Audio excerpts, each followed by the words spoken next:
नमस्कार दोस्तों। प्रस्तुत है विशंबर नाथ शर्मा कौशिक की लिखी हुई कहानी सहचर। ठाकुर कामता सिंह एक जमींदार हैं।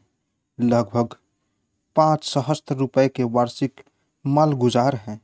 कुछ गांव 16 आने हैं और कुछ के हिस्से में हैं। कामता सिंह उन अधिकांश जमींदारों में से हैं जिनके कारण जमींदारी पेशा बदनाम है। बल्कि यदि देखा जाए तो वह अन्य जमींदारों से 2-4 कदम आगे ही बढ़े हुए हैं। जैसा कि नियम है, ऐसे जमींदारों के शत्रु भी उत्पन्न हो जाते हैं। इनके द्वारा पीड़ित लोगों को अन्य जमींदार अथवा ग्रामीण भड़काया करते हैं। ऐसे में प्रायः ऐसे लोग भी होते हैं जिनका कोई निजी स्वार्थ होता है, अर्थात ऐसे छोटे अथवा दुर्बल जमींदार जिनका प्रभाव उक्त जमींदार के सामने नग्न होता है। स्वयं उनकी प्रजा भी उक्त जमींदार के सामने उसका कोई महत्व नहीं समझती, अथवा वे लोग जो स्वयं उस जमींदार से पीड़ित होते हैं और स्वयं अलग रहकर किसी दूसरे के द्वारा अपनी प्रतिध्वनि को शांत करना चाहते हैं। संध्या का समय था। कामता सिंह अपने बड़े तथा पक्के भवन के सामने प्रांगण में बैठे हुए थे। प्रांगण में 3 तख्त बिछे हुए थे। इनमें से एक पर गद्दी तकिया लगा हुआ था। इस पर कामता सिंह विराजमान थे। 2 तख्त आने जाने वालों के लिए बिछे हुए थे। इनके अतिरिक्त कुछ मोढ़े तथा लकड़ी के लोहे की कुर्सियां भी रखी हुई थी। कामता सिंह के पास कई आदमी बैठे हुए थे, कुछ मोटों और कुर्सियों पर तथा कुछ तख्त पर। ठाकुर साहब के बगल में उन्हीं के तख्त पर एक शिकारी कुत्ता अपने गले अगले पैर फैलाए तथा उन पर मुंह रखे चुपचाप बैठा था। ठाकुर साहब अपना बायां हाथ उस पर फेर रहे थे। ठाकुर साहब की वयस 80 वर्ष के लगभग थी। हष्टपुष्ट, दीर्घकाय तथा बलवान व्यक्ति जान पड़ते थे। मुख पर कर्कशता, आंखें कुछ उबली हुई तथा आरक्त। एक अधेड़ सज्जन कह रहे थे, आप कहीं जाया करे तो हाथी पर जाया करे। सो तो हम जानते ही हैं, परंतु सच्ची बात तो यह है कि जब तक उनकी मर्जी न होगी कोई बाल बांका नहीं कर सकता। यह तो पक्की बात है ठाकुर। 2-3 व्यक्ति बोल उठे। अधेड़ सज्जन बोले, यह तो है ही है, इसमें कोई क्या कह सकता है, परंतु उपाय करना भी आवश्यक है। सो क्यों नहीं उपाय न करे और भगवान के दोष दे। वही कहावत है कि चलनी में दूध दूहे और कर्म के दोष दे। सो उपाय तो हम रखते हैं। यदि कहीं हम अकेले भी पड़ जाए और यह शिकार हमारे साथ हो तो 10-12 लठैत हमारा कुछ नहीं बिगाड़ सकते। यह बात तो है ठाकुर, यह शिकारी बड़ा होशियार है। कुत्ते सभी होशियार होते हैं, पर यह शिकारी बड़ा बेढब है। कोई आपकी तरफ जरा घूर कर भी देखता है तो यह चौकन्ना हो जाता है। उस दिन एक आसामी आया। वह हमसे बात करते करते जरा जोर से बोलने लगा। सो बस इसने त्योरी बदली। इसके त्योरी बदलते ही आसामी का बोल बंद हो गया। फिर वह जोर से नहीं बोला। आप इसकी सेवा बदस्तर भी हो तो बहुत करते हैं, अपने बाल बच्चों की तरह रखते हैं। मैं अपने सामने इसे खिलाता हूँ, नौकर का भरोसा नहीं करता। मेरी चारपाई के पास ही इसका खटोला रहता है, उसी पर सोता है। बताओ, इतनी बर्दाश्त कौन कर सकता है। शेर भर तो गोश्त पाता है, आधा शेर सवेरे और आधा शेर सांझ को, और 2 शेर दूध। शेर भर तड़के जहाँ भैंसे दुही गई बस पहले यह छक लेता है, और इसी तरह भेड़ पर सांझ को, और बीच बीच में टुगार पाता रहता है। कोई लड़का बच्चा खाने बैठा उसके पास बैठ गया। उससे कुछ पा गया। हाँ, हर वक्त छक्का रहता है। शिकार में जाता है तब इसे देखो। जिस खरगोश या हिरन को देख लेगा, बस फिर वह शायद ही निकल जा सके, नहीं तो यह मार ही लेता है। हिरन के बराबर दौड़ लेता है, बड़े मज़े से। तभी तो आपने इसका नाम भी शिकारी रखा है। यह कुत्ता भी शिकारी जाति का है। जरूर होएगा। देखिए, कुछ चौकन्ना है और हम लोगों को गौर से देख रहा है। यह समझ गया कि हम लोग इसके संबंध में ही बात कर रहे हैं। क्यों बे?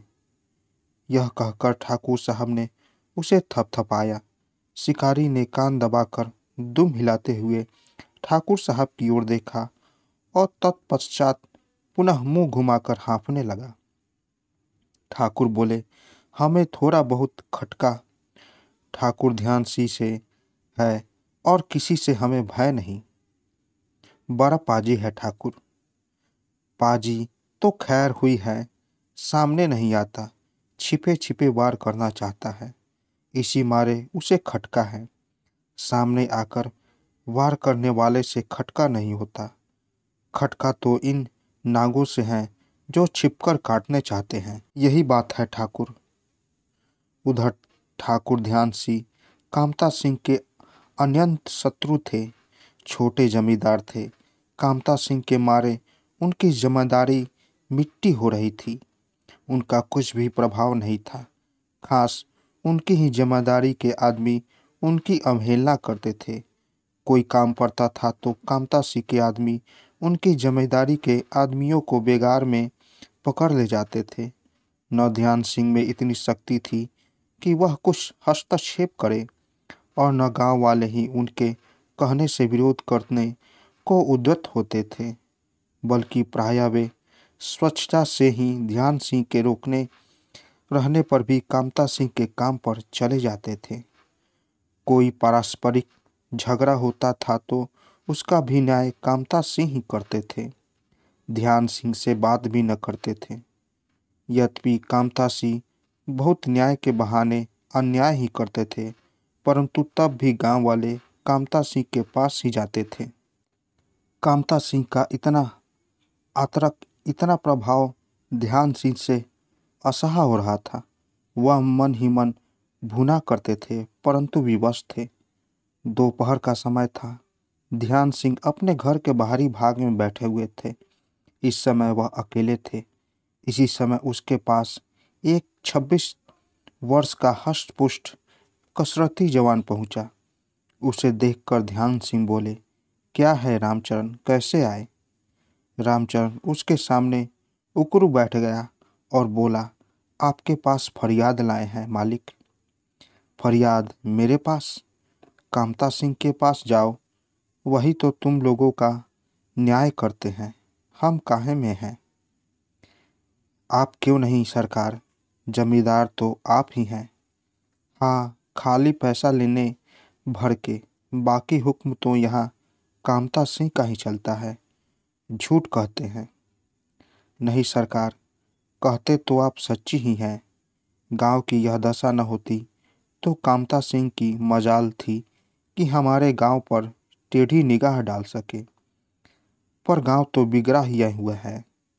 सरकार, कामता सिंह का बोलबाला है, पर अब तो हद हो गई। क्या हुआ? अब इज्जत आबरू पर की नौबत आ गई है सरकार। हम जात के अहिर जरूर है, पर इज्जत आबरू तो हमारी भी है सरकार। हाँ, क्यों नहीं, इज्जत आबरू तो सबकी है, चाहे जिस जात का हो। ध्यान सिंह ने उत्सुकता पूर्वक कहा। और कोई चाहे सह ले, पर हम तो नहीं सहेंगे। सहना भी नहीं चाहिए। यह तो मैं सदा कहता हूँ, पर मेरी बात ही कोई नहीं सुनता। परंतु बात क्या हुई, पहले तो यह बताओ। कामता सिंह ने हमारी आबरू ले ली है सरकार। ध्यान सिंह लेटे हुए थे, उठकर बैठ गए और बोले, क्या बात हुई है? कल सांझ को हमारी जवान बहन को, जबकि वह बाहर शौच के लिए गई हुई थी, कामता सिंह के आदमी उठा ले गए। रात भर उसे रखा, सवेरे फिर यहीं छोड़ गए। आए, ध्यान सिंह ने नेत्र विस्फापित करके कहा। हाँ मालिक, हम तो किसी काम के नहीं रहे सरकार। यह कहते कहते रामचरण रो पड़ा। यह तो बड़ा गजब किया हरामजादे ने। कुछ पूछिए नहीं सरकार, कलेजे में आग लगी है। यही लौ लगी है कि या तो उसकी जान ले ले या अपनी जान दे दे। पर एक तो गरीब आदमी ठहरे, दूसरे सारा गांव और पुलिस कामता सिंह के कब्जे की है। हमारी सहायता करने वाला कोई नहीं है सरकार। ध्यान सिंह का मस्तिष्क सक्रिय हो गया। उन्होंने देखा कि कामता सिंह से बदला लेने के लिए रामचरण एक अच्छा प्रश्न बन सकता है। अतः वह बोले, यह तो बड़ा गजब हो गया रामचरण, इस बेइज्जती से तो मर जाना अच्छा है। गांव वालों को तो यह हाल मालूम हो गया होगा। सबको नहीं तो हमारे पास पड़ोसियों को तो मालूम ही हो गया, पर कामता सिंह के डर से मारे कोई सनक नहीं रहा है। सब अनजान बने घूम रहे हैं, पर आपस में खुसर पुसर चल रही है। इसी से हमने समझा है कि उन्हें पता लग गया है। अब तुम्हें चुप नहीं बैठना चाहिए। इससे ज्यादा बेइज्जती और नहीं हो सकती। बेइज्जत होकर जिए तो क्या जिए। बात तो सरकार यही है, इसलिए हम सरकार के पास आए हैं कि अब जैसा सरकार हुक्म दे वैसा करे। ध्यान सी कुछ क्षण सोच विचार करने के पश्चात बोले, हिम्मत है तो जैसी आप सलाह देंगे वैसा होगा, चाहे प्राण भले ही चले जाए। अच्छा तो सुनो। इसके पश्चात दोनों में बहुत ही धीमे स्वर में वार्तालाप होने लगा। वार्तालाप करने के पश्चात ध्यान सिंह बोले, खूब अच्छी तरह होशियारी से काम करना। पहले उनका सब बखत कि किस समय क्या करते हैं, कहाँ रहते हैं, कहाँ जाते हैं, इन सब बातों को समझ लेना। बस निकल भर आना, फिर हम सब ठीक कर लेंगे। देखिए, भगवान के हाथ बात है। यह कहकर रामचरण चल दिया। 3 दिन व्यतीत हो गए। कामता सिंह शाम को घुटपुटे के लगभग शौच के लिए बाहर निकला करते थे। शाम में 2 लठबंद जवान और शिकारी रहता था। आज भी कामता सिंह उसी प्रकार उसी समय शौच के लिए निकले। एक स्थान पर पहुंचकर कामता सिंह ने साथ के आदमी के हाथ से जल का लोटा ले लिया और आगे बढ़कर ज्वार के खेत के पीछे एक खुले मैदान में चले गए। शिकारी तथा दोनों आदमी उसी स्थान पर खड़े रहे। शिकारी भूमि सूंघता हुआ इधर उधर टहलने लगा। ठाकुर के जाने के 10 मिनट पश्चात ही जिधर ठाकुर गए थे उस ओर से ठाकुर का कंठ स्वर सुनाई पड़ा। उन्होंने एक बार पुकारा, शिकारी। शिकारी तुरंत चौकन्ना हो गया।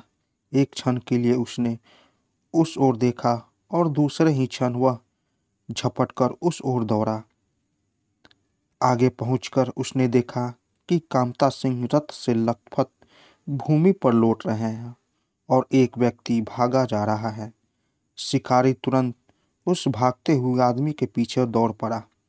वह व्यक्ति कठिनता से 20-25 गज के फासले पर गया होगा कि पीछे से शिकारी उस पर टूट पड़ा।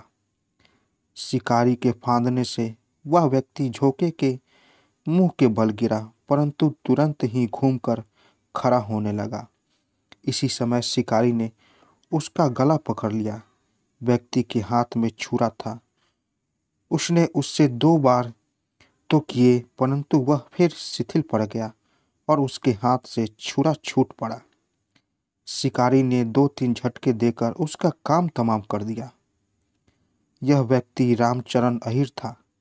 शिकारी के शरीर से रक्त की धारा बह रही थी। रामचरण को छोड़कर वह लौटा, थोड़ी दूर चला और गिर पड़ा, फिर उठा, चलकर फिर गिरा। इस प्रकार 3 बार गिरकर उठकर वह कामता सिंह से 3 गज की दूरी पर पहुंच गया। दोनों लठपत हक्का बक्का से कामता सिंह के पास खड़े थे। सहसा एक उनमें से बोला, यह तो ठंडे हो गए, जल्दी जाकर गांव में खबर करो। वह आदमी उधर गया। उधर शिकारी पेट के बल घिसट कर कामता सिंह की लाश की ओर जाने लगा। खड़ा हुआ व्यक्ति मंत्रमुग्ध की भांति शिकारी की ओर ताक रहा था। अब कामता सिंह की लाश शिकारी से 1 गज की दूरी पर रह गई थी। शिकारी शिथिल होकर निष्ठेय हो गया। कुछ क्षण तक वह पड़ा रहा। उस व्यक्ति ने समझा कि शिकारी भी समाप्त हो गया, परंतु सहसा शिकारी ने अपना अंतिम बल लगाया। 2 झटके में वह घिसट कर कामता सिंह की लाश के निकट पहुंच गया। लाश के निकट पहुंचकर उसने लाश की छाती पर अपना मुंह रख दिया और इसी समय उसके प्राण पखेरु उड़ गए। तो दोस्तों, कैसी लगी कहानी? अगर आप लोगों को कहानी अच्छी लगी हो तो मेरे चैनल को ज़रूर सब्सक्राइब करें और साथ साथ बेल आइकन को भी ज़रूर दबाएं ताकि मेरी कहानी सबसे पहले आप तक पहुंचे। तो दोस्तों, मिलते हैं एक नई कहानी के साथ एक नए वीडियो में। तब तक के लिए नमस्कार।